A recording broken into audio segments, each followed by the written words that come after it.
Boa tarde, pessoal. Hoje sejam todos muito bem-vindos à nossa live aqui. Para quem está chegando agora, eu sou a Eduarda e hoje a gente está com uma convidada muito especial, a Lilian Maia. Lilian, muito bem-vinda, tá? A Lilian é mestre em psicanálise e neuropsicanalista e autora de um capítulo incrível no livro sobre solidão no trabalho, com o título A Solidão no Trabalho e seus Efeitos na Mente. E é sobre esse tema tão importante e relevante que a gente vai conversar hoje. Lilian, para começar, seu texto abre de uma forma muito direta, comparando esforço, sobrecarga e estresse a uma lista de compras. Que cansaço é esse que vai além do físico e tem aberto portas para a solidão no trabalho? Ei, Eduarda, como você já disse, meu nome é Lilian. Esse cansaço que ultrapassa o corpo é resultado de um sujeito que se perde em si mesmo, na tentativa de corresponder ideias de desempenho e de reconhecimento. No ambiente de trabalho, muitas vezes o valor do fazer ocupa o lugar do ser, e o sujeito se aliena do próprio desejo para sustentar a imagem de eficiência. Seria isso, né? Aquela listinha, eu vou lá para fazer tudo o que meu mestre mandar. Meio que isso. Perfeito, uma boa analogia, né? E é impressionante, né, como o corpo ele realmente começa a dar sinais. Você cita insônia, irritação, desmotivação. E aí eu queria saber como é que a psicanálise nos ajuda a entender por que a gente se sente assim, muitas vezes tão desconectados de nós mesmos. Então, na ótica da psicanálise, né, esse sofrimento não é apenas resultado de sobrecarga ou estresse, mas uma expressão de algo mais profundo, tipo uma repetição de padrões do inconsciente que orienta as nossas escolhas nas relações que não percebemos, porque geralmente isso você faz no automático. Eu brinco que é como se diz, né? O bêbado acha sempre o caminho de casa, porque está no automático já o caminhar dele.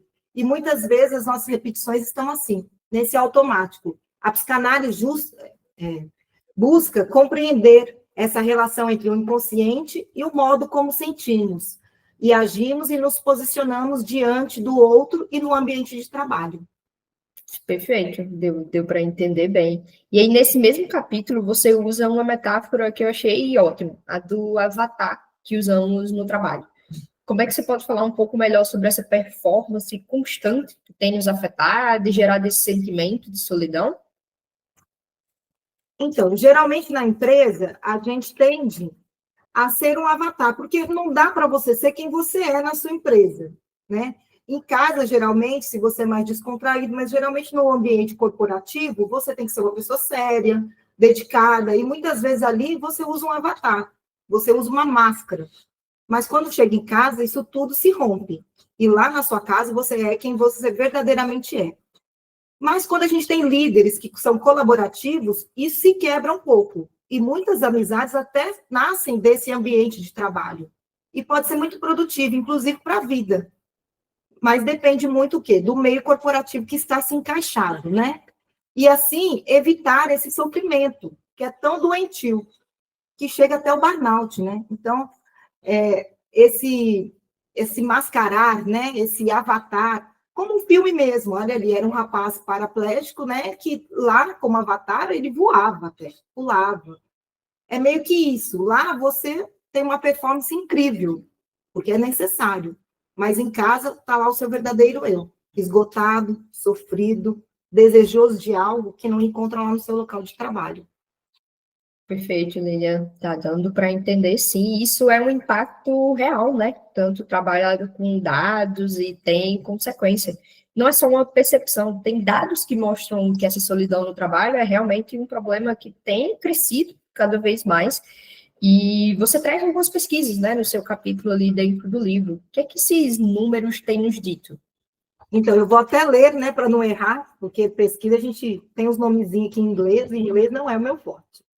Dados recentes mostram que esse fenômeno não é apenas subjetivo. A pesquisa da American Physiological, não sei se eu estou falando certo, tá, gente? Vocês esquecem essa parte aí, indica que 45% dos trabalhadores mais jovens se sentem solitários, enquanto um estudo da Bloomberg Line sobre a geração Z revela que a solidão no trabalho reduz a criatividade e eleva o risco de burnout. Esses números reforçam com o isolamento do ambiente profissional, afeta não só o bem-estar emocional, mas também a capacidade de produção e de inovação. A psicanálise ajuda a compreender essas dinâmicas, trazendo luz a fatores inconscientes que nos levam a repetir padrões, permitindo que possamos reconhecer a origem desse sofrimento e buscar de formas autênticas a relação do trabalho com nós mesmos. Interessante, né? Pesquisas aí diferentes, trazendo dados tão relevantes para a gente. E você menciona o burnout, né? Mais de uma vez já. Inclusive, foi reconhecido pela OMS também como uma síndrome de doença ocupacional.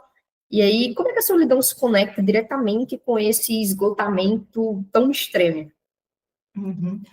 47% apontam que a falta de reconhecimento é um problema central, e o estudo da Bloomberg linha, também é mesmo estudo, né, a mesma linha, indica que a solidão reduz a criatividade e eleva o risco do burnout.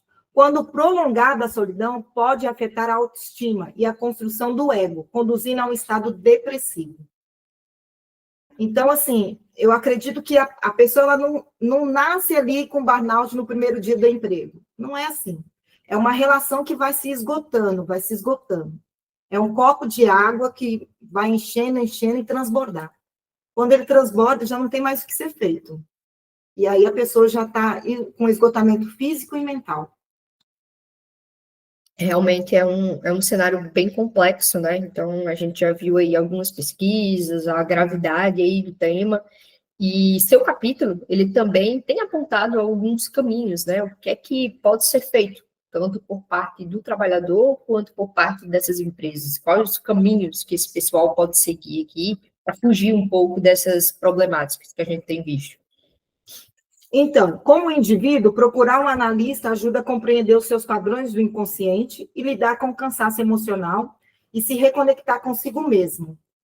Clínicas oferecem, tem muitas clínicas hoje em dia, porque a psicanálise foi muito difundida na pandemia, então tem clínicas até que têm atendimentos gratuitos, mas tem postos de saúde também com atendimentos gratuitos, muitas faculdades também com atendimentos gratuitos, então procure. Porque quem não tem condições de pagar, porque tem muita gente também fazendo valores sociais. Eu mesmo trabalho com valores sociais, para poder atingir essa gama de pessoas, porque estamos vivendo num sofrimento emocional.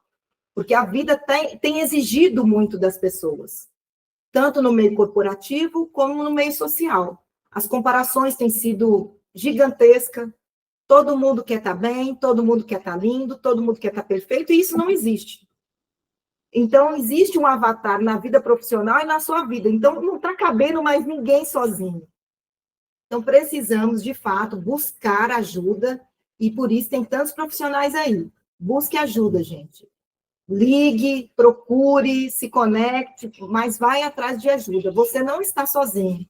Agora, para a empresa, é essencial que os líderes desenvolvam uma comunicação transparente. Crie um senso de pertencimento e coloque o bem-estar como pilar estratégico do negócio. Ambientes onde as pessoas se sentem vistas, ouvidas e reconhecidas reduzem a solidão e fortalecem a criatividade e previne o mal-estar. Perfeito. Acho que são dois caminhos bem importantes, né? E eles não dá para andar sozinho. Nem o indivíduo fazer a parte dele, nem só a empresa fazer a parte dele, né? Sim. Perfeito. E acho que a gente está chegando aqui ao fim do nosso papo, tá, Lilian? Gostaria de deixar uma mensagem final para quem acompanhou a gente, está assistindo a live, principalmente se identificou com esse sentimento aí de solidão?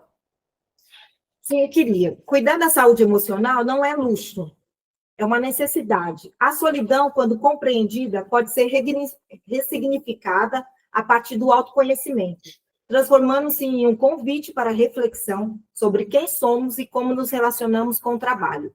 O verdadeiro desafio é transformar o ambiente profissional em um espaço onde a subjetividade possa existir e ser reconhecida e acolhida, permitindo que o trabalho seja, ao mesmo tempo, produtivo, humano e significativo.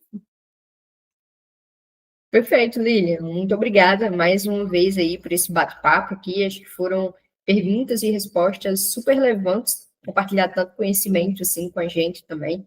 Pessoal, o capítulo da Lília está no livro sobre solidão no trabalho, então não deixem de ler, apreciar todos os dados, todas as informações que ela trouxe muito claramente aqui para a gente, e acompanhe também o trabalho dela diretamente nas redes sociais. Obrigada a todo mundo que está aqui, obrigada mais uma vez, tá, Lília?